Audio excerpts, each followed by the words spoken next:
आप देख रहे हैं देवभूमि में आपके साथ हूँ सुशील कुमार झा। बाबा साहब अम्बेडकर की मूर्तियाँ तोड़ी जा रही है, मूर्तियाँ हाथ तोड़े जा रहे हैं बाबा साहब अम्बेडकर की मूर्ति को, संविधान को जलाया जा रहा है।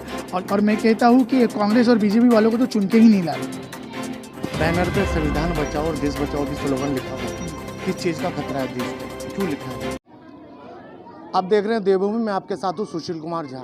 इस वक्त खानपुर के लंढौरा में उपस्थित है, जहां पर डॉक्टर भीमराव अम्बेडकर संविधान निर्माता के पट पोते जो है संदेश अशोक अम्बेडकर जी हमारे साथ हैं, जिन्होंने लोगों को संबोधन किया है और लगातार बौद्धिस्ट धर्म के बारे में जानकारी दी है और कहीं ना कहीं शिक्षा को लेके लोगों को कहीं ना कहीं बताया है कि शिक्षा एक व्यक्ति के लिए कितनी ज़रूरी है। फिलहाल हमारे साथ हैं, आपका बहुत बहुत स्वागत है सर।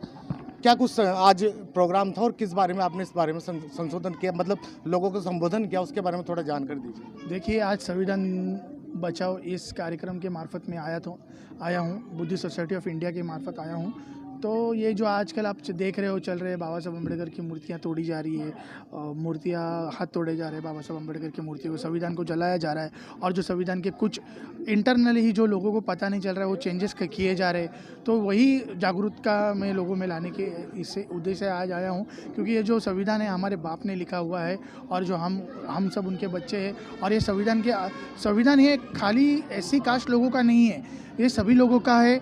और ये भारत के जो नागरिक है उनका है, तो उन्होंने सबने इसमें आना चाहिए। अगर ये संविधान अगर किधर खतरे में है तो ये हमारी स्वतंत्रता खतरे में है, ये समझ के हमारे देश के जितने भी लोग हैं, जो वो कोई कास्ट के हो, संविधान ये खाली एससी कास्ट का नहीं है।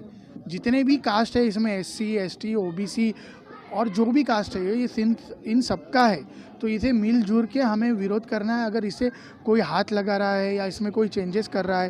क्योंकि देखिए, अगर हम ये नहीं करेंगे तो हमने आने वाली आगे पीढ़ियों को गुलाम बनने का काम कर रहे हैं, तो हमें इसे विरोध करना चाहिए। देखिए, मैं आपके बैनर पे देख रहा हूँ दी बुद्धिस्ट सोसाइटी ऑफ इंडिया, क्या कुछ काम करती है और क्या है ये? देखिए, बुद्धिस्ट सोसाइटी ऑफ इंडिया के बहुत से उद्दिष्ट है, पर मैं एक उद्दिष्ट लेके चला हूँ कि जो अभी देख रहे हैं आप, आरक्षण तो ख़त्म हो रहा है, गवर्नमेंट स्कूल कॉलेजेस ख़त्म करें, तो हमारे कुछ बच्चे गरीब भी है जिनमें टैलेंट है, पर वो आगे बढ़ नहीं पाएंगे अगर वो शिक्षित नहीं बनेंगे। तो अगर उनको शिक्षा ही नहीं मिलेगी तो वो आगे कैसे चले जाएंगे। तो उस उद्देश्य से आया हूँ कि मैं पूरे भारत में एक चेन खोलना चाहता हूँ शिक्षण को लेके, और स्कूल कॉलेजेस बनाना चाहता हूँ, और जिससे कि हमारे गरीब घर के बच्चे हैं वो वहाँ पे शिक्षा हासिल करें, फ्री शिक्षा हासिल करें और आगे बढ़ के कुछ IAS, कलेक्टर्स, वकील्स वहाँ से निकले बन के। बैनर पे संविधान बचाओ और देश बचाओ भी स्लोगन लिखा हुआ है, किस चीज़ का खतरा है देश को, क्यों लिखा है ये?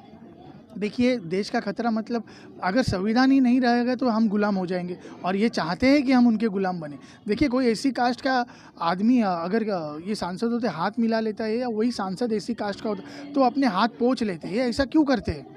क्योंकि उनके मन में आज भी हमारे लिए दुष्भावना है, वो हमें नहीं चाहते। तो सोचिए, अगर बाबा साहब अम्बेडकर अगर संविधान नहीं लिखते तो ये हमें गुलाम ही रखते। तो हमारा पहला काम है कि अगर हमें हमारी आज़ादी चाहिए, अगर हमें किसी का गुलाम नहीं बनना है, तो हमें संविधान की रक्षा करनी बहुत ज़रूरी है। अगर संविधान ही नहीं रहा तो ये हम पे वो जूने दिन वापस लेके आएंगे, गले में मटका पीछे झाड़ू। ये दिन हमें अगर नहीं देखना है तो हमें संविधान को बचाना ही होगा। देश का युवा नशे की लत में तमाम तरह की तो पड़ चुका है, लगातार योजनाएं चल रही हैं, लोग समझा रहे हैं, सरकारें भी कहीं ना कहीं विज्ञापन के जरिए युवाओं को समझाने की कोशिश, लेकिन किसी भी तरह से शिक्षा में वंचित रह चुके हैं और नशे की ओर बढ़ चुके हैं। कुछ युवाओं को कहना चाहेंगे, कुछ असर होगा आपके कहने से? देखिए, युवा, मुझे पता है आज शराब पी रहे हैं या फिर और अन्य व्यसन कर रहे हैं, उस जगह पे जो जा रहे हैं वो इसके लिए जा रहे हैं क्योंकि जो नेता उन्हें बराबर मिल नहीं पा रहे।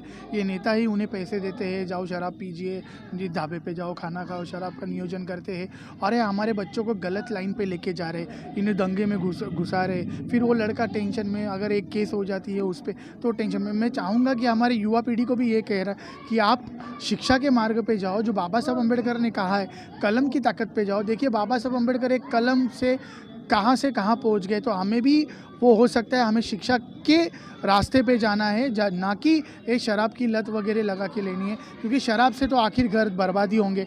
और शिक्षा से आप अच्छी शिक्षा करके आप वकील बन सकते हो, कलेक्टर बन सकते हो, IPS बन सकते हो, IAS बन सकते हो। तो इससे आपकी घर की परिस्थिति भी अच्छा होगी। और मेरा ऐसा मानना है कि जो नेता है यही हमारे बच्चों को गलत ट्रैक पे डाल रहे हैं ताकि उनका इस्तेमाल कर सके। जो कि चुनाव आते हैं उनमें दंगे होते हैं तो उनमें हमारे ही बच्चों का ज़्यादा करके, आप चाहिए तो पुलिस स्टेशन से केसेस में रिकॉर्ड निकाल के देखिए, उसमें ज़्यादा करके बच्चे ऐसी कास्ट के निकलेंगे। चुनाव की बात करी, 2022 में उत्तराखंड में विधानसभा चुनाव है। आपने भी अपनी संबोधन में कहा कि नेता लोग एक बोतल में अपने वोटर को खरीद लेते हैं, तो इसको लेकर कुछ संदेश देना चाहेंगे 2022 में जो विधानसभा चुनाव है?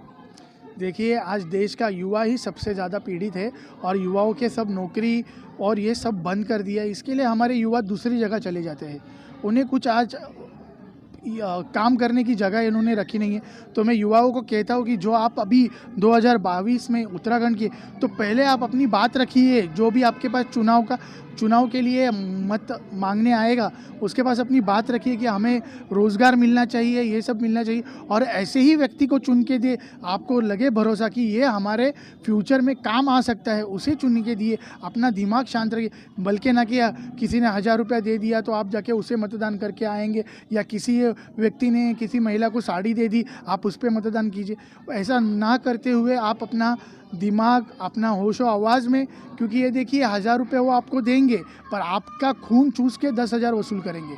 तो इसीलिए आप अपना दिमाग शांत रख के आप किसी भी उम्मीदवार को चुनिए, और मैं कहता हूँ कि कांग्रेस और बीजेपी वालों को तो चुन के ही नहीं लाना। बहुत बहुत धन्यवाद। तो थे हमारे साथ